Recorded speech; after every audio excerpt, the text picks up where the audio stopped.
July 28, suna ng Pangulong Bongbong Marcos, ang ating inaantay at ang ating inaabangan. Barangay at SK eleksyon. Bukya.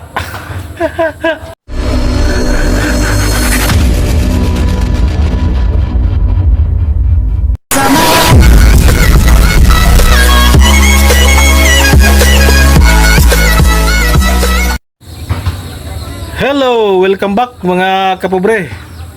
July 28, suna ng Pangulong Bongbong Marcos. So mga kapobre, ang ating inaantay at ang ating inaabangan, barangay at SK eleksyon. Bukya.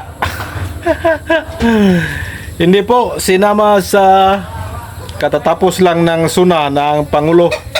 Hindi po sinama ang usaping barangay at SK eleksyon mga kapobre. So marami tayo, alam kong marami tayong naghihintay. Kasi nga ang ating espekulasyon mga kapobre is isama. I-announce niya sa kanyang suna kung ano na nangyari sa barangay at SK eleksyon.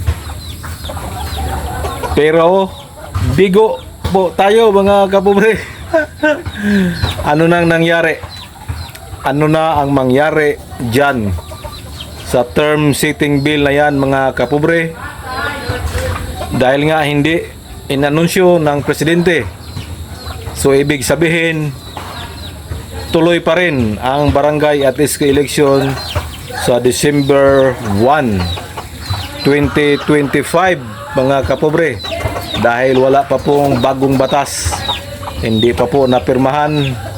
Dahil kung napirmahan yan, dapat i-anunsyo na. Pero wala. At siguro papasok pa po dito yung lapse into 30 days. Kasi nga pwede pa daw yan mag-lapse. Mula nang natanggap ng Pangulo, magka-count tayo ng 30 days. So pag paabutin pa ng 30 days yan, malamang mas lalong gahol na ang kumilit. So yun mga kapobre, katatapos lang ng suna at wala tayong narinig. So antayin na naman natin sa darating na mga araw kung may anunsyo na. Ang akala nating lahat i-anunsyo ngayon ang barangay at SK election. So maraming nakapag-usapan po sa suna niya. Marami siyang binida doon po.